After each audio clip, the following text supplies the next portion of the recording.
Now continuing with Yirmiyahu, Perach Vav. Vayishma'u HaKohanim v'Nevi'im v'Kol Ha'am et Yirmiyahu. The Kohanim and the Nevi'im and the people heard Yirmiyahu Medaber Tevayim Ha'ela B'Vet Hashem, speaking these things in the house of Hashem. You remember what were these things? They were saying that the house of Hashem would become like Shiloh. It would be destroyed.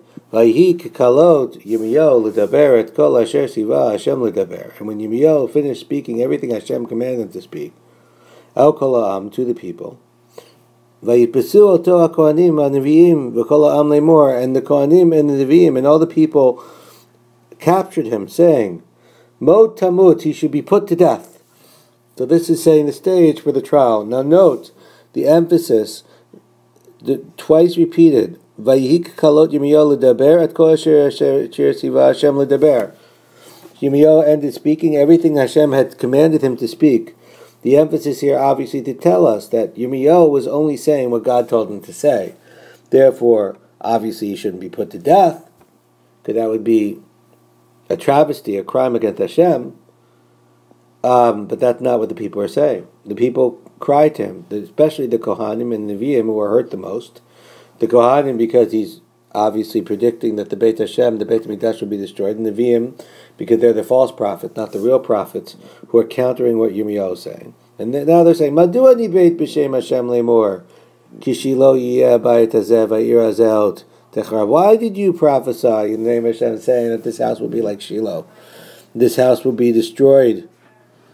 The city will be destroyed. Me'ein Yoshev, no one will live here. And everyone's gathering around against Yirmiyahu in the house of Hashem. So they're saying, why did you prophesy this? Why did you say this in the name of Hashem, that this house will be like Shiloh and the city will be destroyed? Obviously they're very upset. The implication they have is that it's Yirmiyahu's idea, and therefore they want to put him on trial and they want to kill him. So the Sarei Yehuda, either the officers of the king, hear these things, and they go from the house of the Melech, the palace, which is situated near the Beit HaMikdash, and they go up to the Beit Hashem. The Beit Hashem, the Beit HaMikdash is the highest place, and the palace is a little bit lower. And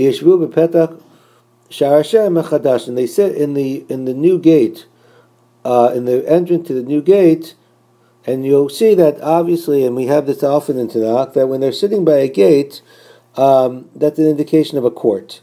So there's going to be a court case. They're sitting in judgment now. So on the one hand, you have the plaintiff who is attacking Yirmiyahu. The case against Yirmiyahu is being given by the Kohanim and the Nevi'im. They're speaking to the Sarim. The Sarim, the officers, seem to be the judges, and the people seem to be the ones who are in between, who can be easily swayed either way. And what do they say? So they give their opening argument. Mishpat mavet li ish hazeh. This man deserves a judgment of death. Ki niva ela ir hazot kasher shematem eznechem, because he spoke against the city, as you yourselves heard. And we know that not just what Yirmiyahu says over here, but there's a much longer account of what Yirmiyahu said in Perek Zayin, as we have learned. Vayomer Yirmiyahu al kol hasarim ve'al kol ha'am lemor.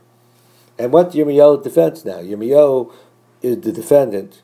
And he's speaking to the Sarim, the officers, who are the judges, and the people. He doesn't really speak to the Kohanim and Nevi'im, because he knows that they're not going to be convinced. They're the ones who are the prosecution. Hashem shalachani, God has sent me, to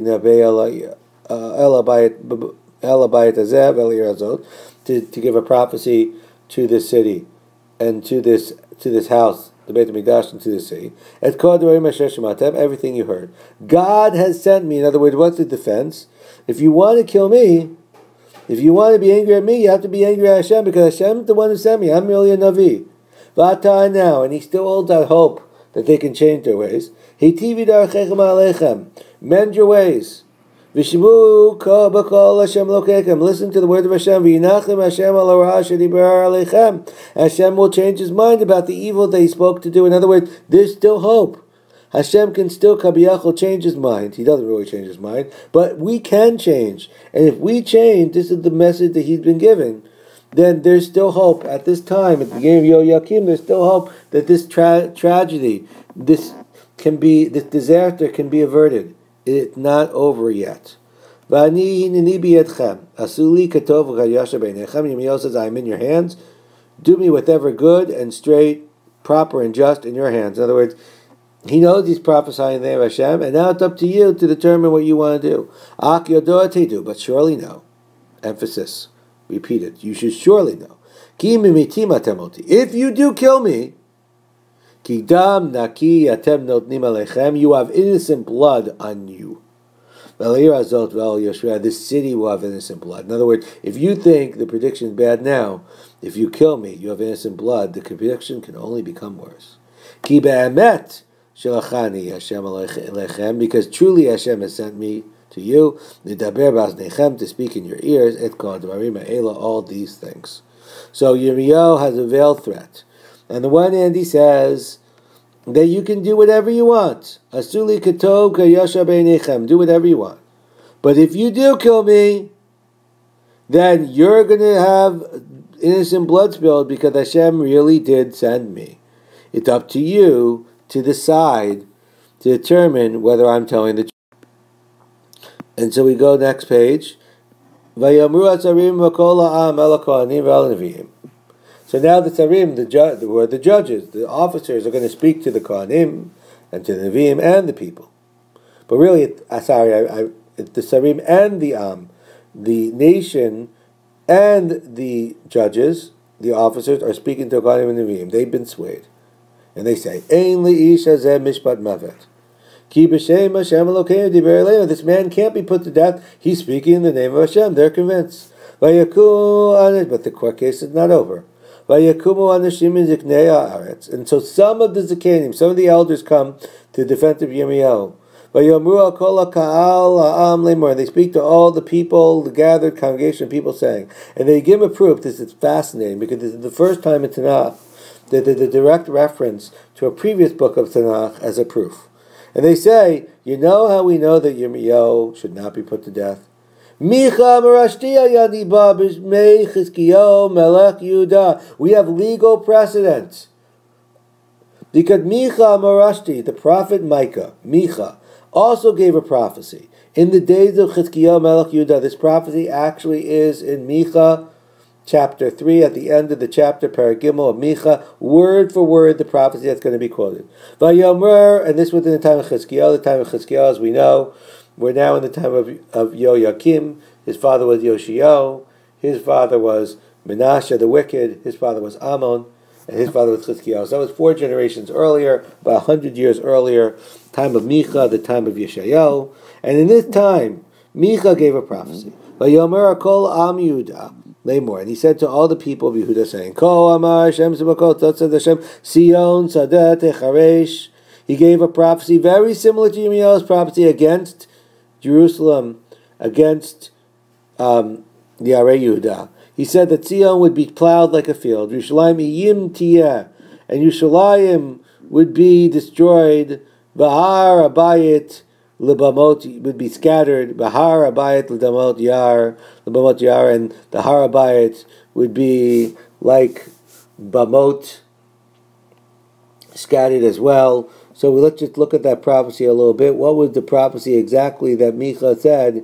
He said that Zion will be plowed like a field, and Yerushalayim will be like heaps, and the Temple Mount shall be as the high places of a forest. In other words, it will be completely desolate. That was, and this is, a direct quote from Micha.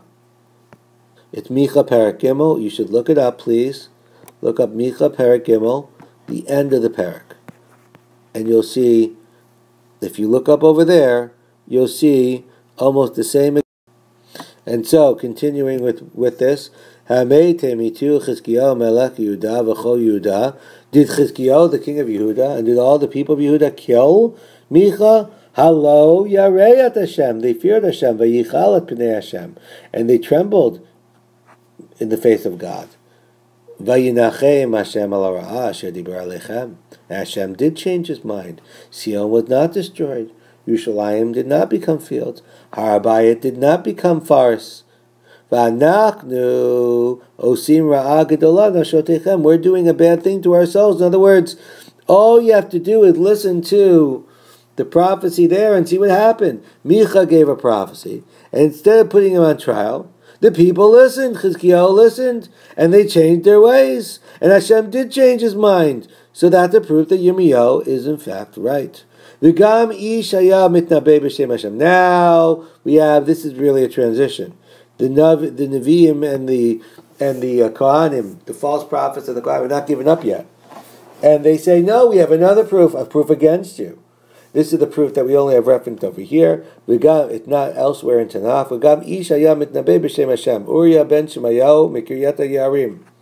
There was a man who gave a prophecy against in the name of Hashem. He was probably a true prophet, but he's not recorded for posterity. His name was Uriah ben Shemayahu from Kiryat Yarim. He gave a prophecy just like Yirmiyahu.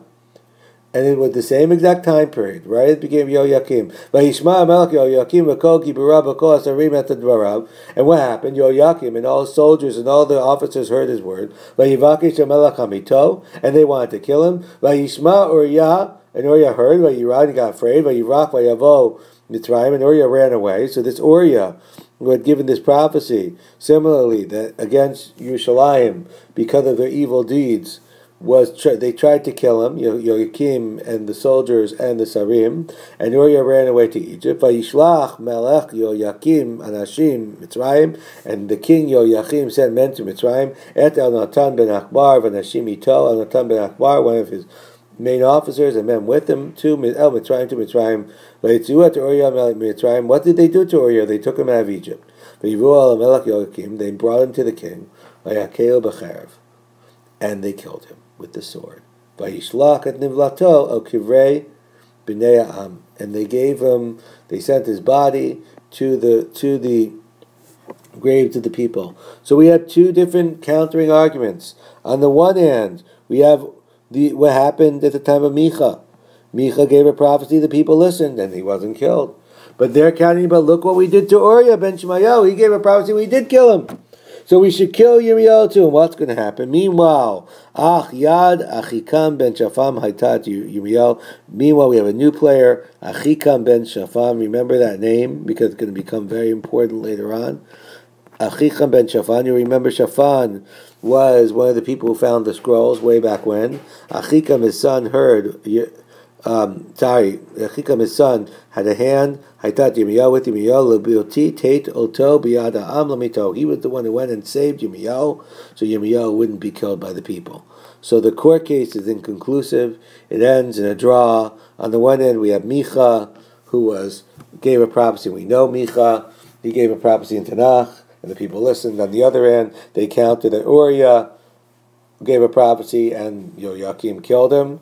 But Achikam ben Shafan is here to save the day and save Yirmiyahu, so Yirmiyahu can give his prophecies for another day. Talking there.